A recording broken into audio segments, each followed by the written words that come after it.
এই ফলে এতটা পরিমাণে ভিটামিন সি থাকে যা পৃথিবীর আর অন্য কোনো ফলে পাওয়া যাবে না। আর সেই কারণেই এই ফলটিকে ভিটামিন সি এর কারখানা বলা হয়। তাছাড়াও এই ফল খেলে শরীরের ইমিউনিটি এতটা বৃদ্ধি পাবে যা আর অন্য কোনো ফলে সম্ভব নয়। তাছাড়াও এই ফলটি খুব সহজেই পাওয়া যায়, আশেপাশে প্রচুর পরিমাণে দেখতে পাওয়া যায়। কিন্তু এগুলো দিয়ে আমাদের এইদিকে বিজনেস করতে দেখতে পাওয়া যায় না, কারণ আমাদের এইদিকে বিজনেস করার জন্য কোনো রকম ফার্ম তৈরি করে এগুলো চাষ করা হয় না। কিন্তু আমাদের ভারতের উত্তরপ্রদেশ এবং হিমাচল প্রদেশে প্রচুর পরিমাণে ফার্মিং করতে দেখতে পাওয়া যায় এবং এগুলো দিয়ে বিভিন্ন রকম প্রোডাক্ট তৈরি করার জন্য রীতিমতো প্রসেসিং প্লান্ট তৈরি করে রেখেছে এবং তারা বিশাল বিশাল ফার্ম তৈরি করে রেখেছে।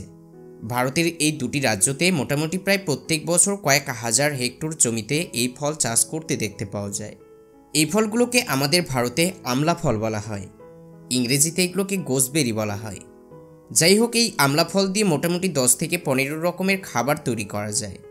যেহেতু এই ফলে প্রচুর পরিমাণে ভিটামিন সি পাওয়া যায়, সেই কারণে এগুলো মার্কেটে প্রচুর পরিমাণে বিক্রি হতে দেখা যায়।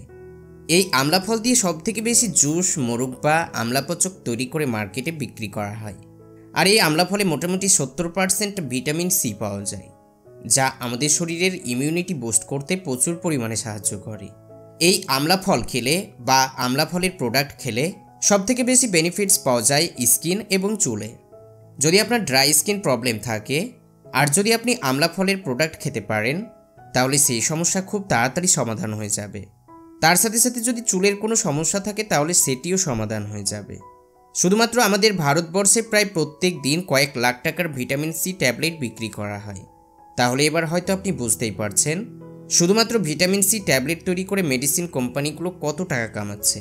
কিন্তু যদি আপনি ন্যাচারাল পদ্ধতিতে ওই সমস্ত ভিটামিন সি ট্যাবলেটের থেকেও বেশি অ্যামাউন্টে ভিটামিন সি পান, তাহলে ওই সমস্ত ট্যাবলেটগুলো কেন কিনে খাবেন?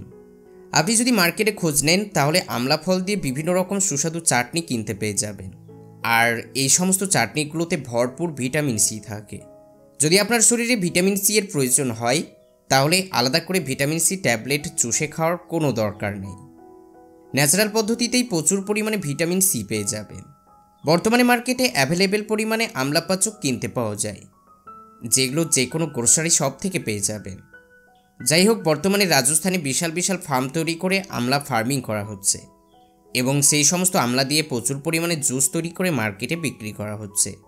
আর এই জুসগুলো ম্যাঙ্গো জুসের থেকেও কয়েক গুণ বেশি দামে বিক্রি করা হচ্ছে। আর তার জন্য তারা বিশাল বিশাল ফ্যাক্টরি তৈরি করে রেখেছে, যেখানে প্রায় প্রত্যেক দিন প্রচুর পরিমাণে লেবার দিয়ে কাজ করানো হচ্ছে। কিছু কিছু ফ্যাক্টরি আছে যেখানে আমলা ক্যান্ডি, আমলা পাচক, আমলা জুস, আমলা বরফি এইরকম 5 থেকে 10 রকমের প্রোডাক্ট তৈরি করে মার্কেটে সেল করছে। যাই হোক, আজকের ভিডিওতে আমরা জানব কিভাবে ওই সমস্ত রাজ্যগুলোতে ফার্ম তৈরি করে আমলা ফার্মিং করছে আর তারা বড় বড় ফ্যাক্টরি তৈরি করে কিভাবে জুস তৈরি করছে। তার সাথে সাথে বাকি প্রোডাক্টগুলো কিভাবে তৈরি করা হচ্ছে সেই সমস্ত ইনফরমেশন আজকের ভিডিওতে দেওয়া হবে। যাই হোক, আজকের ভিডিও দারুণ ইন্টারেস্টিং হতে চলেছে, সেই কারণে ভিডিওটিকে একদম শেষ পর্যন্ত দেখবেন। তো চলুন বেশি দেরি না করে শুরু করা যাক। আমলা জুস বলুন অথবা পাচক, যাই বলুন না কেন, সেগুলো তৈরি করার জন্য সর্বপ্রথম বিশাল বিশাল ফার্মে আমলা চাষ করা হয়। আমলা চাষ করার জন্য সর্বপ্রথম উন্নত মানের জমি সিলেক্ট করা হয়, যেন সেই সমস্ত জমিতে সানলাইট এবং প্রপার ইরিগেশন করতে পারে। ভারত এবং দক্ষিণ এশিয়ায় প্রায় প্রত্যেকটি জায়গায় আমলা চাষ করা সম্ভব। যাই হোক, জমি সিলেক্ট করে নেওয়ার পর সময় আসে প্লান্টিংয়ের কাজ। এগুলো 2 রকমভাবে প্লান্টিং করা হয়, এক হয় বীজ থেকে, আরেকটি হলো কলম থেকে। যদি বীজ থেকে গাছ তৈরি করা হয় তাহলে অনেকটা সময় লেগে যায়, আর সেই কারণে বেশিরভাগ ফার্মে কলম থেকে গাছ লাগানো হয়। গাছ লাগানোর পর মোটামুটি 24 ঘন্টার মধ্যে গাছের গোড়ায় জল দেওয়া হয়, না হলে এই গাছের চারাগুলো মরে যাওয়ার চান্স অনেক বেশি থাকে, আর সেই কারণেই এই প্রসেস অ্যাপ্লাই করতে হয়। তারপরে এই গাছগুলো মোটামুটি 3 থেকে 4 বছরের মধ্যেই ফল দিতে শুরু করে, আর সেই 3 থেকে 4 বছরের মধ্যে এই গাছগুলোতে সেই রকম কোনো ফার্টিলাইজার অ্যাপ্লাই করতে হয় না। কিন্তু কিছু রাজ্য আছে যেখানে 2 থেকে 3 মাস গ্যাপ রেখে কিছু কিছু ফার্টিলাইজার অ্যাপ্লাই করতে হয়।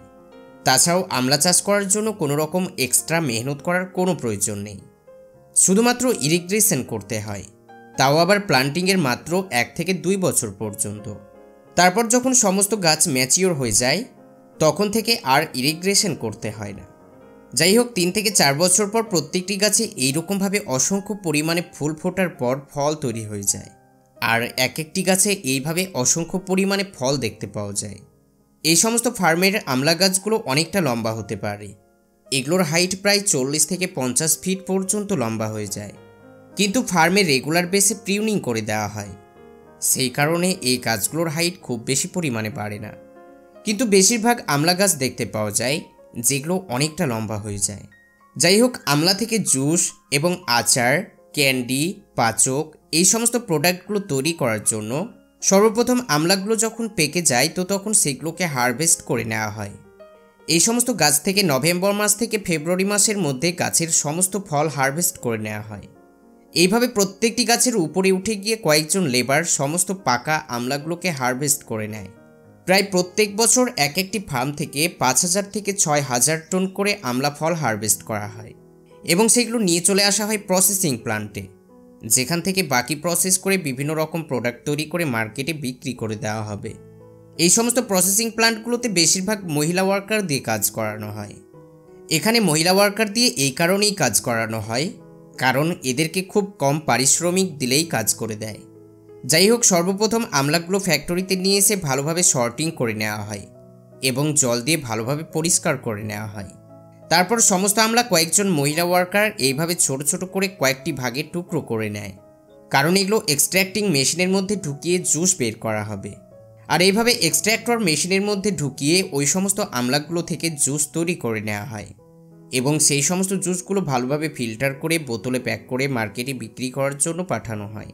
কিন্তু এখানে জুস তৈরি করে নেওয়ার পর যেই সমস্ত অবশিষ্ট আমলাগুলো থেকে যায় সেগুলো দিয়ে আমলা পাচক তৈরি করা হয়। এই সমস্ত ছোবড়াগুলোর সঙ্গে ব্ল্যাক সল্ট এবং আরও কিছু উপাদান মিশিয়ে আমলা পাচক তৈরি করে মার্কেটে বিক্রি করে দেওয়া হয়। কিছু কিছু ফ্যাক্টরি আছে যেখানে আচার তৈরি করার জন্য ওই সমস্ত আমলাগুলোকে ভালোভাবে সিদ্ধ করে আচার তৈরি করে মার্কেটে বিক্রি করা হচ্ছে। আমলা থেকে আচার তৈরি করার জন্য যেমন করে আম থেকে আচার তৈরি করা হয় ঠিক একই প্রসেস অ্যাপ্লাই করা হয়। তাছাড়াও এই আমলাগুলোকে ভালোভাবে সিদ্ধ করে নেওয়ার পর সেগুলো সূর্যের আলোতে কয়েক সপ্তাহ পর্যন্ত শুকিয়ে নেওয়ার পর পাউডার তৈরি করে বিক্রি করতে দেখা যায়। এই আমলা দিয়ে বর্তমান সময়ে বিভিন্ন রকমের আয়ুর্বেদিক মেডিসিন তৈরি করে বিক্রি করা হচ্ছে। এক কথায় এই আমলা থেকে ন্যাচারালভাবে 10 থেকে 15টি ভ্যারাইটির প্রোডাক্ট তৈরি করে মার্কেটে বিক্রি করা হচ্ছে। আর যেহেতু এতে প্রচুর পরিমাণে ভিটামিন সি পাওয়া যায় সেই কারণে প্রায় প্রত্যেকটি মানুষ আমলার প্রোডাক্ট কিনতে চায়। আর যদি আপনার স্কিনে ভিটামিন সি এর অভাবে কোনো রকম প্রবলেম দেখা দেয় তাহলে আপনি ভিটামিন সি ট্যাবলেটের জায়গায় অর্গ্যানিক আমলার প্রোডাক্ট ব্যবহার করবেন, কারণ ভিটামিন সি ট্যাবলেটের থেকেও আমলা প্রোডাক্টে ভিটামিন সি বেশি পরিমাণে পাওয়া যায়। আপনারা হয়তো এখানে ভিডিওতে দেখতেই পাচ্ছেন এক একটি গাছে কত পরিমাণে আমলা ধরেছে। তাহলে একবার চিন্তা করে দেখুন এক একটি ফার্ম থেকে প্রত্যেক বছর আমলা ফার্মিং করে কত টাকা পর্যন্ত ইনকাম করা যেতে পারে। আপনার যদি কোথাও জমি পড়ে থাকে তাহলে আপনিও আমলা চাষ করতে পারেন, কারণ এগুলো কম পারিশ্রমে অধিক প্রফিট করতে পারা যায়। তো বন্ধুরা, অবশ্যই নিচে কমেন্ট করে জানাবেন আপনাদের এলাকায় কোথাও আমলা চাষ করা হয় কিনা। যদি করা হয় তাহলে সেগুলো দিয়ে কী তৈরি করে বিক্রি করা হয় সেটাও কিন্তু কমেন্ট করে জানিয়ে দিতে ভুলবেন না। আজ এই পর্যন্তই। ভিডিওটি যদি ভালো লাগে তাহলে বন্ধুদের সঙ্গে শেয়ার করবেন এবং একটি লাইক করবেন। আবারও দেখা হবে নতুন কোনো ইন্টারেস্টিং ভিডিওর সাথে। এতক্ষণ পর্যন্ত দেখার জন্য অসংখ্য ধন্যবাদ।